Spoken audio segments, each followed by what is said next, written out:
twongeye turatomboye bana b'Imana kuba duhamagana Nyagasani ngaha kuri buri munsi kubera impuhwe ze, ku izina ry'Imana Data na Mwana na Roho Mutagatifu, amen. Amahoro bana b'Imana, nimuhumure, Imana iradukunda, ije kutugira neza kuri iki cyumweru cya kabiri cya Pasika, icyumweru cyitwa nanone icyumweru cy'impuhwe z'Imana. None tariki 7 Mata 2024, ngaya masomo aduhamagarira kwakira impuhwe z'Imana. Isomo rya mbere ryo mu gitabo cy'ibyakozwe n'intumwa, umutwe wa 4 murongo 32 kugeza ku 35. Imbaga y'abemera yari ifite umutima umwe n'amatwara amwe, kandi nta n'umwe wibwiraga ko icyo atunze cyose ari cye bwite, ahubwo byose byari rusange kuri bo. Nuko intumwa zikomeza guhamya izuka rya Nyagasani Yezu n'ububasha bukomeye, kandi ubugwaneza bwinshi bwari buzuyemo bose. Kuko rero nta mukene wabagamo, kuko abaga bafite amasambu cyangwa amazu babigurishaga, bakazana ikiguzi cyabyo bakagishyikiriza intumwa, nuko bakabisaranganya bakurikije ibyo buri muntu akeneye. Iryo ni ijambo ry'Imana. Zaburi ni 118. Urukundo rwe ruhoraho iteka. Nimusingize Uhoraho kuko ari umugwaneza, kandi urukundo rwe rugahoraho iteka. Abatinya Uhoraho nibabivuge babisubiremo bati, urukundo rwe ruhoraho iteka. Indyo y'Uhoraho yarihanukiriye, maze indyo y'Uhoraho igaragaza ibigwi. Oya, ntago nzapfa, ahubwo nzaramba, maze mpore namamaza ibikorwa by'Uhoraho. Ibuye abubatsi bari barajugunye niryo ryahindutse ibuye ry'indemyanzu. Uhoraho niwe wagennye ko biba bityo, maze bagatangaza mu maso yacu. Ngo uyu munsi Uhoraho yigeneye nutubera umunsi w'ibirori n'ibyishimo. Emera Uhoraho, emera utange umukiro. Emera Uhoraho, emera utange umutsindo. Urukundo rwe ruhoraho iteka. Isomo rya kabiri ni ryo mu ibaruwa ya mbere ya Mutagatifu Yohani Intumwa, umutwe wa 5 murongo wa 1 kugeza ku wa 6. Nkoramutima zanjye, umuntu wese wemera ko Yezu ari Kristo yabyawe n'Imana, kandi n'umuntu wese ukunda Imana umubyeyi akunda n'uwabyawe nayo. Dore icyo tumenyera ko dukunda abana b'Imana, nuko dukunda Imana kandi tugakurikiza amategeko yayo. Dore gukunda Imana icyo ari cyo, nuko twakurikiza amategeko yayo, kandi amategeko yayo ntavunanye, kuko icyabyawe n'Imana cyose gitsinda isi. Intsinzi kandi yaganje isi ni ukwemera kwacu. Ninde utsinda isi atari uwemera ko Yezu ari umwana w'Imana? Uwo nyine niwe waje ku bw'amazi n'amaraso, aba Yezu Kristo. Yaje atari ku bw'amazi yonyine, ahubwo ku bw'amazi n'amaraso. Ni Roho ubihamya, kuko Roho nyine ari ukuri. Iryo ni ijambo ry'Imana. Nyagasani Yezu nabane namwe. Amagambo mu Ivanjili ntagatifu kwanditswe na Yohani, umutwe wa 20 murongo 19 kugeza ku 31. Nyuma y'urupfu rwa Yezu kuri uwo munsi wa mbere ku cyumweru nimugoroba, inzugi z'ahabigishwa bari bateraniye zari zikinze bitewe no gutinya Abayahudi. Nuko Yezu agira cyaraza, ahagarara hagati yabo arababwira ati, nimugire amahoro. Amaze kuvuga atyo, abereka ibiganza n'urubavu rwe. Abigishwa babonye Nyagasani, ibyishimo birabasaga. Yezu yongera kubabwira ati, nimugire amahoro. Nk'uko Data yantumye, nanjye ndabatumye. Amaze kuvuga atyo abahuhaho, arababwira ati, nimwakire Roho Mutagatifu. Abo muzakiza ibyaha bazabikizwa, abo mutazabikiza bazabigumana. Tomasi, umwe muri ba 12 witwaga Didimi, we ntiyari ari kumwe nabo igihe Yezu aje. Nuko abandi bigishwa baramubwira bati, twabonye Nyagasani. Naho we arababwira ati, nintabona mu biganza by'umwenge w'imisumari, kandi ndashyira urutoki rwanjye mu mwenge w'imisumari n'ikiganza cyanjye mu rubavu rwe, sinzemera. Hashize iminsi 8, abigishwa nabwo bari bikingiranye mu nzu, noneho Tomasi ari kumwe nabo. Yezu agira atya abahagaze hagati yabo, inzugi zikinze, arababwira ati, nimugire amahoro. Hanyuma abwira Tomasi ati, shyira urutoki rwawe hano urebe n'ibiganza byanjye. Zana n'ikiganza cyawe ugishyira mu rubavu rwanjye, maze ureke kuba umuhakanyi, ahubwo ube umwemezi. Tomasi amusubiza avuga ati, Nyagasani Mana yanjye. Yezu aramubwira ati, wemejwe nuko umbonye, hahirwa abemera batabanje kwirebera. Yezu yongera guha abigishwa ibindi bimenyetso byinshi bitanditse muri iki gitabo. ibi byanditswe ari ukugira ngo mwemere ko Yezu ari Kristo umwana w'Imana, no kugira ngo nimumwemera mugire ubugingo mu izina rye. Iyo ni ivanjiri ntagatifu. Niboneye impuhwe ungirira, Yesu wankuye ahabi, nihebye ngera ahaga, Yesu wankuye ahabi, ineza yawe ndigira umupaka, ineza yawe ndigira umupaka, Yesu nyirimpuhwe shimwa warakoze, impuhwe zawe Yesu nanjye zangezeho, impuhwe zawe Yesu nanjye zangezeho. Amen, amen, amen. Bayoboke b'Imana, nimugire amahoro hakuri buri munsi, mugubwe neza, impuhwe z'Imana zisakare mu mitima yanyu. Impuhwe zawe Yesu nanjye zangezeho.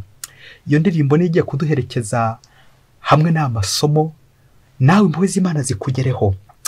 Ni koko mu Kristo muvandimwe, impuhwe z'Imana zaratsinze. Natwe turiho kubera Imana ku mpuhwe zayo. Tekereza nawe impuhwe z'Imana zageze kuri Petero wihakanye Yezu, zikamubabarira kugeza ubwo Petero abaye umukuru wa Kiliziya kubera impuhwe z'Imana.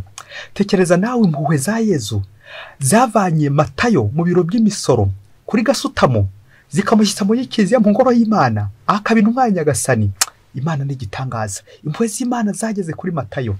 Tekereza nawe impuhwe z'Imana zakuruye Mariya Madalena, wari umusambanyi kabuhariwe, akaba umuhamya w'izuka, umwigishwa wa Kristo, akaba n'uhambere mu Kristo yabonekeye. Izo mpuhwe za Yezu nawe zikugereho. Impuhwe zageze no kuri Sawuli kugeza igihe ahindutse akaba intumwa y'amahanga, intumwa ya Kristo. Izo mpuhwe zirakomeye. Izi mpuhwe za Yezu nawe zikugereho. Impuhwe zageze kuri Tomasi, uyu nguyu uri mu byanditswe uyu munsi. Impuhwe zikamugeraho, yari yataye ikoraniro, yari yagiye kure, yari yasiga ikoraniro, Yezu akongera akaza akamuzana kubera impuhwe ze, kugira ngo yoye kumuhakanye ahubwo umwemezi kubera impuhwe z'Imana. Izo mpuhwe mubyeyi wowe ntazirakugeraho?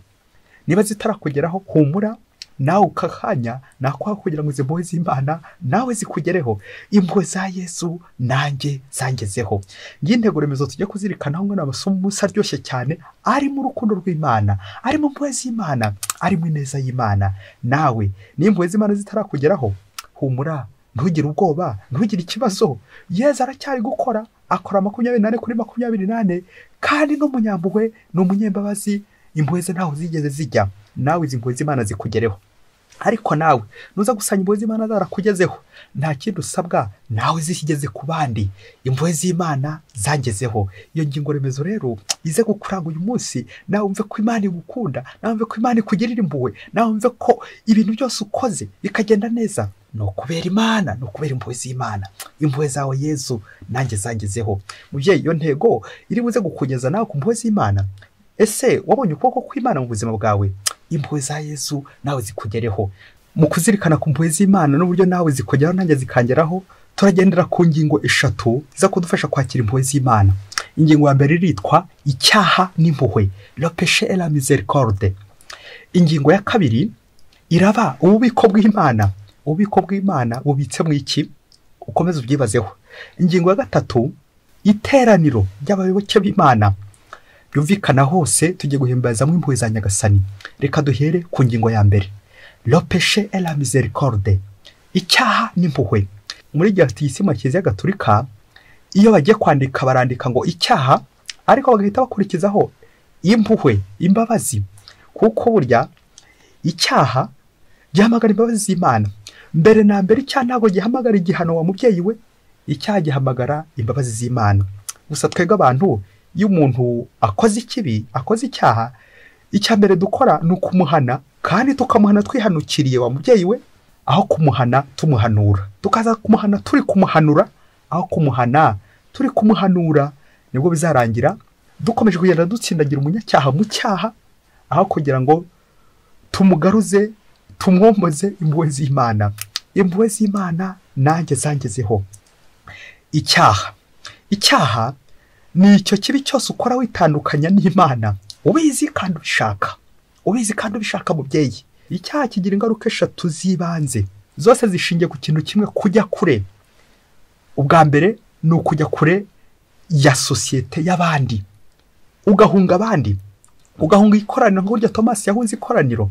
Bishoboke ko yarafite akaguru karekare, wenda n'akaboko karekare ntawamenya, cyangwa n'umunwa muremure ntawamenya, akarimi karekare, ariko no guhunga abandi, ukajya kure y'abandi, ntakongera guterana n'abandi. Icyaha kitujyana kure y'abandi ko tuba dufite isoni nyine zo kongera guhura n'abandi, tugahora twubitse amaso. Ingaruka ya kabiri y'icyaha ni uko kitujyana kure ubwacu twebwe, tukajya kure yacu, tukivutse imigisha y'Imana, tukivutse inema z'Imana, tukajya kure yacu natwe, ku buryo bizarangira nawe uri kumva neza utakiri umuntu, ukumva neza wihebye. Nibwo bamwe rero iyo bamaze kujya kure yabo birangira bamwe bari kwigira nabi. Ndi kwirinda kuvuga kwiyahura, hato utaza guhita ubikorera icyo niba nawe icyaha kikugejeje kure, ariko umenye ngo kikuvuyise imigisha y'Imana, bigatuma ibyo ukozeho byose bigenda bicikagurika. Bamwe rero bakanabyita n'umwaku, ariko ni ukubura imigisha y'Imana, ni ukubura inema z'Imana. Icyaha ko cyatujyanye kure yacu ubwacu, none koko umubiri n'umutima wacu biri kure yacu. Gatatu hakomeye cyane ni uko icyaha kitujyana kure y'Imana, bikaza kurangira tubuze inema z'Imana koko, bikaza kurangira Imana tuyihunze. Nyamara Imana yo ibiri kumwe natwe, nuko twebwe tutaba turi kumwe n'Imana. Nabyo Mutagatifu Agustin yavugaga ati, Nyagasani nagushakiye hose ndakubura, ariko iyo nkiza kumenya kare kose kuri mu mutima wanjye. Naragiye kandi wowe uri wanjye, wari unduzi ngenda kuruzi, wari uri kumwe nanjye ngenda ntari kumwe nawe. Amen. Akenshi twebwe iyo twakoze icyaha tujya kure y'Imana, nyamara Imana iri kumwe natwe. Ngiki cyaha mubyeyi, ububi bwacyo, icyaha kiranuka, icyaha kirasakuza, icyaha kitugira babi, icyaha kiratwandavuza, kikaduhindanya. Ariko nubwo icyaha kiduhindanya, inema z'Imana, imbaraga z'Imana, impuhwe z'Imana ziraduhindura tugahinduka. Navuze kureba niba warahindanye cyangwa niba warahindutse. Ese waba ugihindanye kandi waramenye imbabazi z'Imana, impuhwe z'Imana? Ngizo rero impuhwe z'Imana zikugeraho, zije kugutarura, zije kugufata aho ngaho watsikamye, aho ngaho zikamye mu cyaha, kugira ngo zikuganishe ku butungane. Ijambo impuhwe ni amagambo abiri y'Ikilatini avuga miser cordis, umutima ubabara hanyuma ukaza kubabarira. Yezu ubabara akabara ku musaraba kugira ngo tubabarire, yasaye impuhwe z'Imana, yasaye 9. Buri munsi Yezu yongera kuducungura. Buri gihe cyose Yezu araducungura, kuko atazigera asinzira mu gihe ukiri gukora ibyaha, mu gihe nanjye nkiri gukora ibyaha. Kuko iyo umaze gukora icyaha, Yezu atega amaboko ati, kandebe ko yaza. Yezu akanyura inzira zose, akagoragoza, nk'uko mbese yaje mu ikoraniro bwa mbere, noneho akazongera akagaruka, kubera wa wundi watanye Thomas agiye kumushakashaka. Kubera impuhwe z'Imana, impuhwe, umutima ubabara hanyuma ukaza kubabarira, kumva akababaro k'umuntu ugiye kubabarira. Uwo ni Yezu wabikoze, kandi natwe tuje kumwigana, kuko impuhwe z'Imana zakugezeho. Nyuma yo kuzirikana ku cyaha n'ububi bwacyo, tukongera tukazirikana ku neza y'Imana, impuhwe z'Imana n'ubwiza bwazo, reka tujye ku ngingo ya kabiri yitwa ububiko bw'Imana. Mu bubiko bw'Imana hamwe iki? Nirinze kuvuga mu mutima w'Imana. Ubundi ububiko n'ahantu kure ushobora guhisha ikintu cyawe cy'agaciro. Mu mutima w'Imana rero, mu mutima wa Yezu, nta kindi kibitsemo usibye iki? Impuhwe. Amasomo Yezu yacu yaduteguriye araryoshye cyane. Harimo amagambo azamura impuhwe z'Imana, harimo amagambo arimo ibintu bibitse mu mutima wa Yezu. Nta kindi nk'uko n'amasomo yajya bigarukaho ko arane. Icyambere ni ubumwe, ko twabizirikanye mu isomo rya mbere, ubumwe bw'imbaga, ikoraniro ryo kwikubitiro, ikoraniro rya mbere, ubumwe byari rifite. Ijambo rya kabiri ni urukundo, byagarutse muri Zaburi y'uyu munsi ndetse no mu isomo rya mbere. Noneho ikoraniro, guhuza, ibyo byose rero twabyumvise mu Ivanjiri.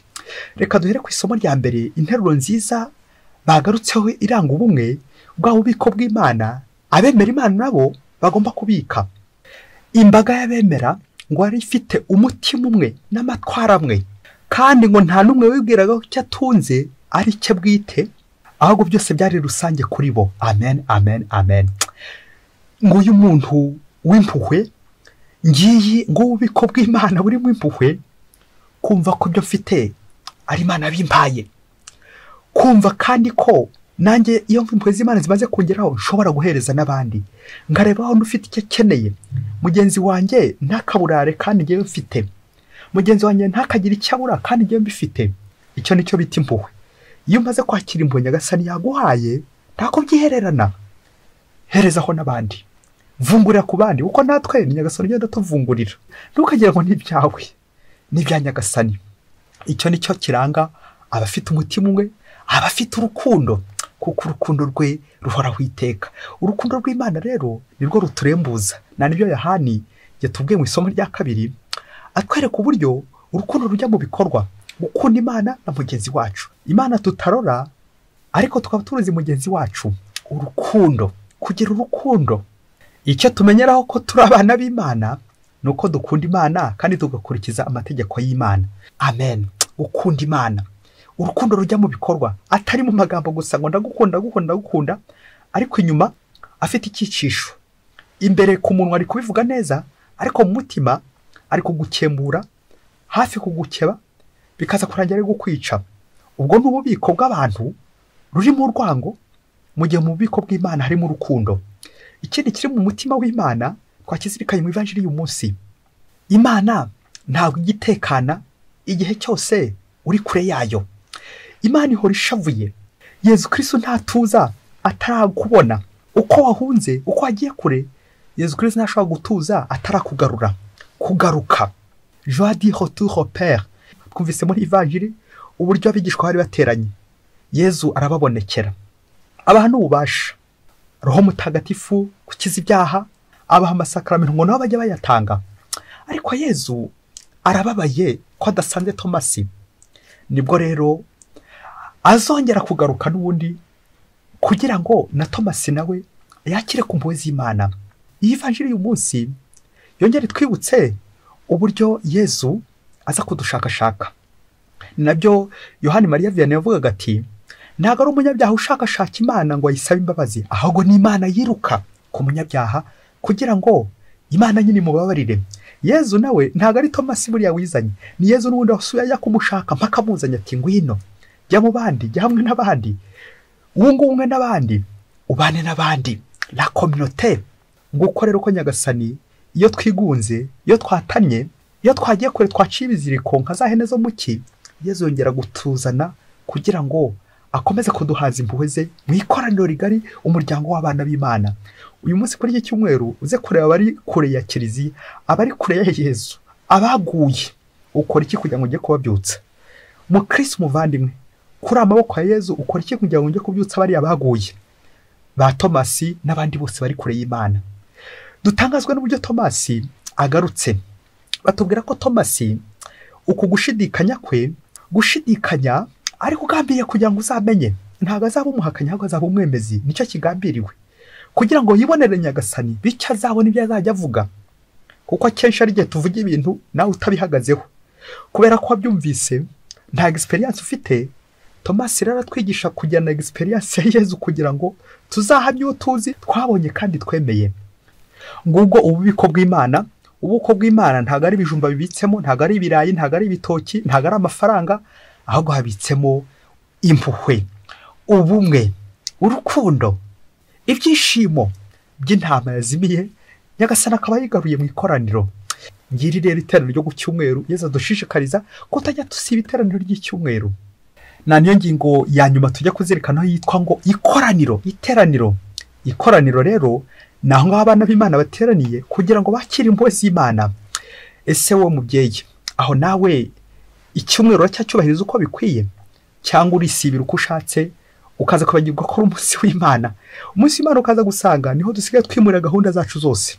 Hana abandi babyitwaza ati niho njya gusura abavandimwe, ukaza kwibagirwa ko misa ariyo ya mbere uza kubanza kujyamo nk'umukristo, ukanza kwahiriza umunsi w'Imana, bityo ukakira impuhwe z'Imana. Inzitwazo kujya gushaka amafaranga, inzitwazo zo gusura aho utajya gusura, nyamara ukibagirwa ko na Yezu ari we wa mbere wagombye gusura kugira ngo aguhe imbaraga zizagufasha kumwogeza gukora ibikorwa by'urukundo. Iteraniro muvandimwe, ese wowe uracyahuza nabo mubana? Kominote yawe, groupe bamo, groupe de prière, muracyasabanye cyangwa nawe wagiye kure? Erega kujya kure ntabwo ari distance intera iyi ngiyi tubonesha amaso, ahubwo kujya kure icyaha gishobora kukujyana kure. Ibyaha ukora rwihishwa, ibi byose bikujyana kure, bigatuma ujya kure y'Imana, ukajya kure y'abavandimwe, nawe ubwawe ukajya kure yawe. Kubera iki? Iteraniro rarihunze.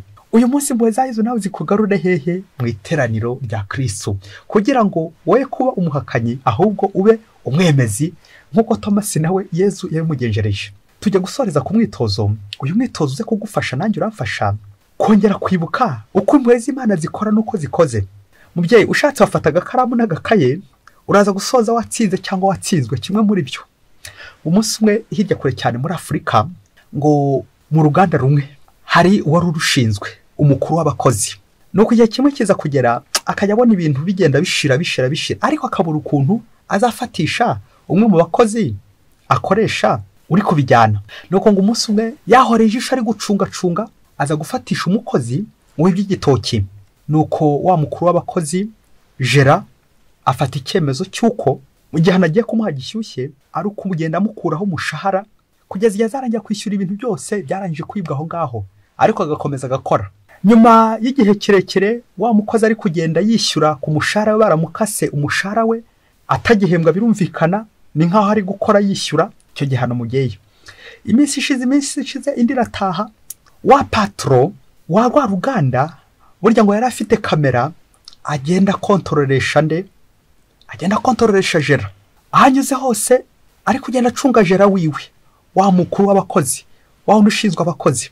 Uzi ko igihe cyaje kugera ngo Gera baza kumufata, ya kamera iza kugaragaza amafoto yaraye mu ikabare yasinze atari gukazi. Nuko patro amaze kubimenya abimwereka muri kamera uburyo bwose yamucungaga hose, kundi yagendaga amucunga. Biza kurangira wa Gera, wa ucunze uruganda, uzi se igihano bamuhaye igihano cyo kumwirukana burundu mu kazi. Nuko abasezera cyo mu kazi. Bishoboke ko patro yaje gushaka undi umusigarira ku bintu bye muri urwo ruganda. Nyuma yuko amaze kwirukanwa, birumvikana ngo nta n'imperekeza bamuhaye, yagiye atyo aragenda. Hashize iminsi, igihe kiza kugera none wa patro agiye kubona, abona none kamera zimucanyeho ahantu yari yagiye mu rugo rw'abandi, ngo yafashe umwana w'abandi ku ngufu. Nuko ako kanya bahita bamusinyisha sheki ishyushye cyane ya miliyoni y'amadolari. Birumvikana rwa ruganda ashobora kuzarukinga n'igihano cy'igifungo. Nuko baramufunga, aguma ngaho muri prison. Uwo ni umuyobozi mukuru wari umufatishije, wari umufungishije. None umwitozo ukagira uti, nyuma yo kumvise uyu gitoki bakamuha igihano cyo kuzajya akora atishyurwa, nyuma yuko wumvise undi watanze icyo gihano nawe bamaze kumwirukana nyuma yuko bamufashe yasinze, hanyuma umaze kumva chef w'uruganda, patro w'uruganda, noneho baramufashe nawe, bamufashe mu ngeso mbi z'ubusambanyi. None ntabwo gusa yishyuye indishyi z'akababaro, ahubwo baranamufunze. Ndifuza gukubaza, uwo muyobozi warucanye kamera ayicaniye patro wo chef w'uruganda, we niki kizamufatisha? We bazamuhanisha iki niba mufata? Azahabwa ikihe gihano niba ukurikiye uyu mwitozo? Bayoboke by'Imana, Yezu Kristo akuzwe. Ibyaha akora bine urica akarongo mugengiye kubikubwira, ni ibyaha bitsikamiye impuhwe z'Imana.